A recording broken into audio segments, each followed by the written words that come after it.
Hello again. This is Miss Dagenford, and we're going to wrap up our chapter 2 with a lesson on enzymes and how enzymes affect reactions. So, we were talking about how the types of reactions that occur in our body, exothermic and endothermic. And I left you with this little activity to do. And first of all, it is an exothermic reaction because the products are lower in energy, and let's label it. Well, we have reactants to the left, and then the reactants have to go through an activation energy, the amount of energy required to start, kind of getting that boulder up the hill, right? And then as the reaction progresses, it's going to give off heat energy, and that's this difference here, this little arrow, the energy released. And then we have our products. Now, that activation energy, let's think about that a little bit. That means that if I had a piece of paper, it's not going to just burst into flame. That paper is very stable. Now, you could think, well, it is if I'm going to put a fire piece of, lit match to the paper. But think about what that means. You have to add energy to that piece of paper in order for it to start breaking down or combusting. And that would be the activation energy. And again, take a hamburger. You would set that hamburger on the plate and stare at it. That hamburger is not going to just immediately fall apart into glucose, amino acids, nucleotides from the tomato on the hamburger, right? You're not going to just suddenly see it break down. Molecules are pretty stable, and until you add energy to it, they're not going to change. But let's go back to our GIF that we started with when we were talking about reactions. Uh, I want to bring up a toy that you probably played with as a kid, and that would be Legos now, or bricks. And so think about Legos. If you have a Lego, you've got one side that is flat, and then you've got the other side that has bumps to it. So my hand is going to be a Lego. One side is going to be flat and smooth, and the other side is going to have little bumps that all Legos typically have. So if you had a whole bunch of Legos in a bag and you were thinking, I'm going to make these Legos connect together. Now, this is going to sound a little silly, but work with me here.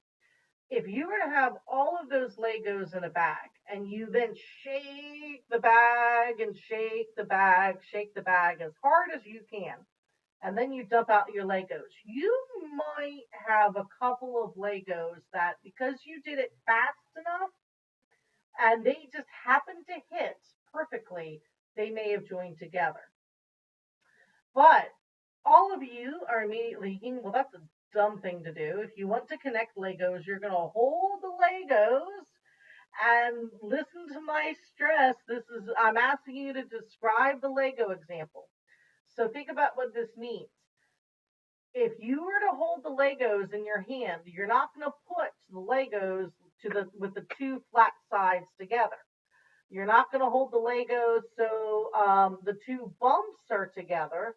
You're going to hold the Legos so the flat side of one interacts with the bumps on another. I think there's a proper name for that, and I just don't remember. But you're going to hold the flat side of the Lego brick to the bumpy side so they connect. So think about what you did there in your mind.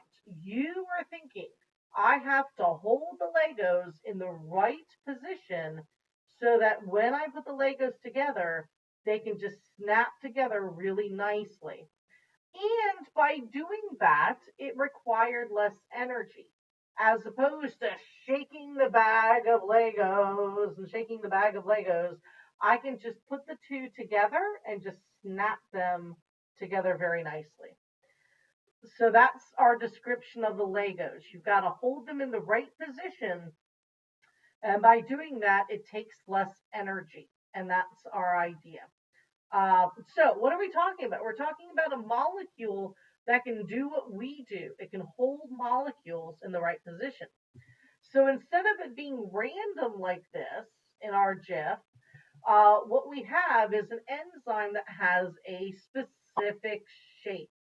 So let's take a look at our enzymes. Enzymes are proteins, which means they're made of amino acids. And so proteins, remember, have a specific shape. All proteins do, not just enzymes. And the enzymes are going to interact with a specific substrate. So again, I had a little fun with my Play-Doh. And so here's my purple enzyme. And notice the purple enzyme has a couple of areas on it that kind of look like little pockets. Like something could fit in there. And so enzymes have a specific shape. What they're going to do is interact with a specific substrate. Now, a substrate is a generic term. It's something that an enzyme interacts with. So in our example on the Google slides, the enzyme, the light green, is going to interact with the orange and green circle. So here's my Play-Doh. I have one substrate, and notice something, it's going to fit in that little pocket. And then I've got a second substrate, and it can fit in this pocket, the other pocket. And what the enzyme can do is it can actually then facilitate a bond that occurs between the substrates. And so instead of it being a pink and green molecule, now suddenly I've connected them together and Play-Doh's not sticking. But now it becomes one molecule made of those two connected together. Now the enzyme doesn't get used up. That's kind of important. It can be used again. So enzymes can build together or can tear apart. So I have another example. I have my blue enzyme here. And again, hopefully you notice that there are two finger size, like I just dipped my finger in. And I made these two little areas. And those two little areas are going to correspond to this green substrate. And that green substrate is going to fit into that active site. And what that enzyme can do is break that bond between the green. And suddenly now I have two smaller substrates. So enzymes can build molecules or they can break them down, depending on what enzyme it is and what the substrate is. But notice I use specific twice here. So enzymes are specific to the substrate that it works on. Now, what does that mean? Well, it's going to increase the rate of a reaction. In other words, if this enzyme is going to help those two molecules come together, then that's going to increase how many times it happens. Go back to our Lego example. If I'm just shaking the bag, how hard is it going to be to actually build something? But if you're sitting there taking, okay, I'm going to take this small piece and join it, and then you're going to build it much faster. So that's what enzymes do. They increase the rate of a reaction. Now, how do they work? Well, they work by lowering the amount of energy it takes. So notice our reaction graph again. The red would be the normal activation energy. The black would be the activation energy when an enzyme's involved. And notice it's smaller. So enzymes lower the amount of activation energy required, which means it's going to happen, that reaction. It's going to work. So they lower the amount of energy, and they do that because they hold the reactants in the right position so that either you build new bonds or you break a bond. Again, it depends on what the enzyme is, it depends on what the substrate is. But they can build up or break down. But either way, it reduces the amount of energy required. So, how does this look? Well, I showed you our Play-Doh enzymes. So again, you've got our blue enzyme, and it's got an area where the substrate is going to fit in, and then that enzyme can change its shape ever so slightly, and that breaks the bond, and that would be an enzyme that breaks things down. Or in my pink and green molecule, it holds them together so a bond can form between them, and then suddenly I've built them up. So the last little bit here is just to kind of describe why we call it a lock and key. So an enzyme has that area, and that area is called an active site. This one shows a little bit clear. That active site is that area on an enzyme that fits the substrate.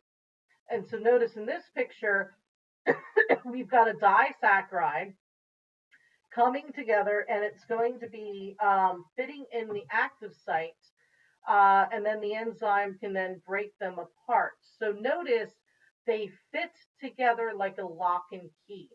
Now, if you're asked to describe this, you can't just say they fit together. You need to give a little bit more actual description to that. So the enzyme has that active site that fits with the substrate like a lock and key. They fit together, they're specific. And then that substrate fits into the active site, and then that enzyme can do what it's going to do. Again, here's our little GIF. Now we can see that put together where the enzyme holds the blue circle and the red square in that active site. And notice now those blue lines are automatically, black lines are automatically facing each other, allowing that bond to form. And that's the whole idea of enzymes. This bottom one is supposed to be a GIF as well, but it, for whatever reason, doesn't work.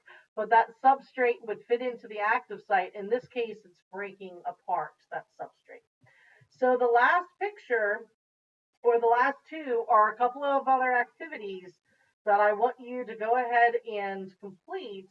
You're going to label this diagram according to what you've just learned. Where's our enzyme? Where's our substrate? And then where's the active site?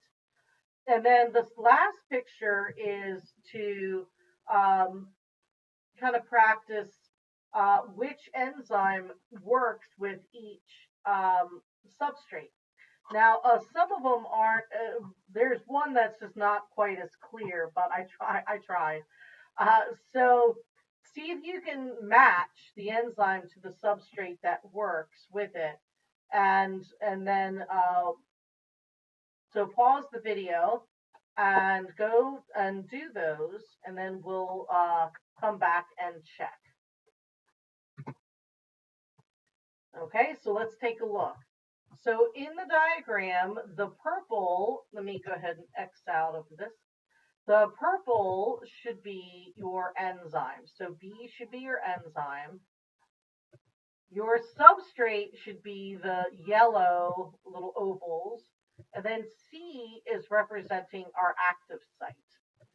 So that's your typical enzyme catalyzed reaction. The enzyme is working. And then our last slide, where I attempted to kind of make them different. This one is probably the most obvious. You can see the substrate fits that active site. This one kind of fits this enzyme. And then over here, this one's the one it's not as obvious. But it's not too bad. Those two substrates fit into that active site. So they're specific like a lock and key. So hopefully that helps. That concludes our lessons for chapter 2. I hope this gave you an idea of just how unique our chemistry is.